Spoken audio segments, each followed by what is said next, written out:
Hello students, this particular question is from GATE 2017, Computer Science morning session, and the subject is going to be Digital Electronics.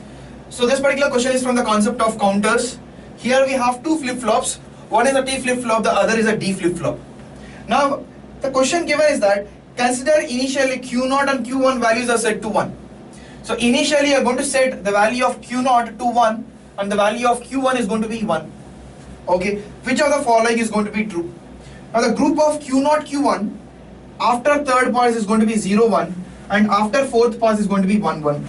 Second option says that after third pass it is 1, 0, after fourth pass it is 1, 1. Third one says that after third pass it is 1, 1, after fourth pass it is 0, 1.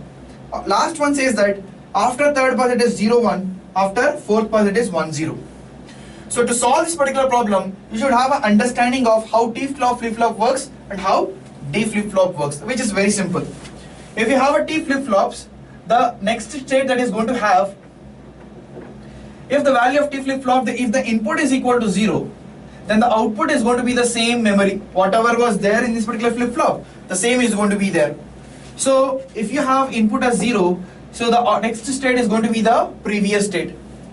If you have 1 here, then the previous state is going to be toggled.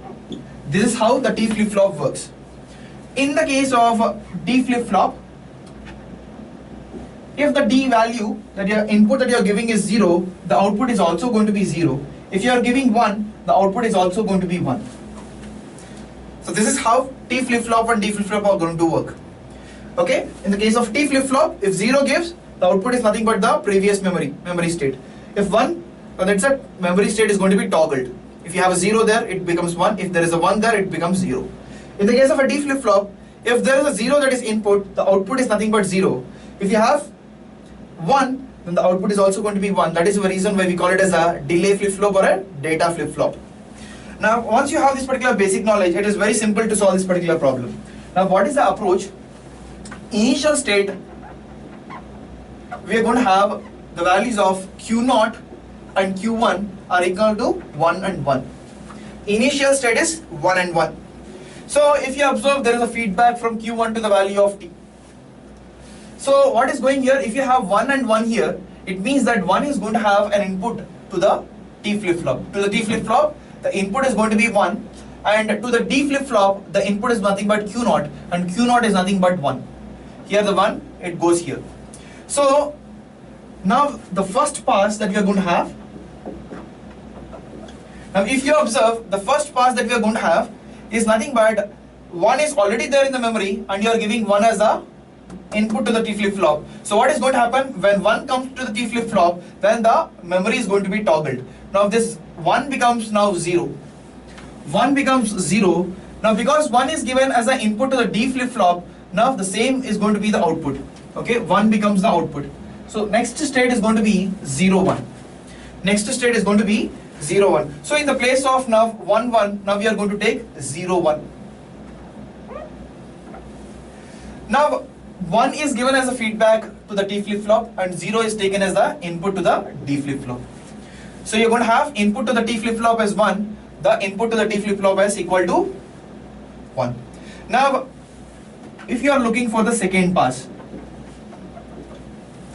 in the case of a second pass, the T flip-flop is going to have a input as 1 and the memory state is 0. So whenever you have an input as 1, the memory is going to get toggled. So it becomes 1 here. If you are giving 1 as an input to the D flip-flop, now the output is also going to be 1. Okay, so the same 1 is retained. So the next state that we are going to have, okay, I'm not giving 1 here, I'm going to give 0. Okay, if I give 0 as an input, then the next state is going to be equal to 0. So you're going to have 1, 0. Okay, I hope you understand, because initially we have 0, 1. So when you have 0, 1, 1 is going to be the input here and 0 is going to be the input to this one. So once when you give 1 as an input, then the output is nothing but the memory is going to get toggled. So 0 becomes 1.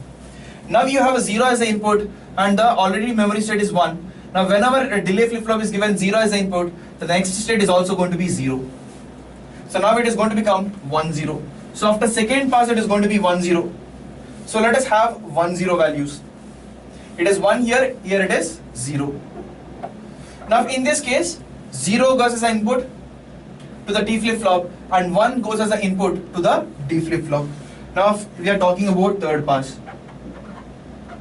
So in the case of a third pass, now 0 is going to be the input to the T flip-flop. Now whenever you go 0 as the input to the T flip-flop, memory is going to be retained. So you're going to have the same 1. Whenever you give 1 as a input to the D flip-flop, the output is nothing but the same whatever you're giving as the input. So it is going to be 1. So the next state is going to be 1 1. You have started with 1 1 only. Then you have 0 1, then you have 1 0, and then you have 1 1. So now the cycle is going to repeat. 1 1, after that you have 0 1, after that you have 1 0, and then you will have 1 1, 0 1, 1 0. So the fourth pass you're going to have the value as 0 1. Fifth pass you're going to have the value as 1 0. Now the question is about third pass and fourth pass. Now if you observe the third pass, it is going to be 1 1. If you observe the fourth pass, it is going to be 1 0. So what is the answer going to be? Okay, 1 1 and 0 1, not 1 0, it is 0 1. So 1 1 and 0 1. So the answer is option C for this particular question.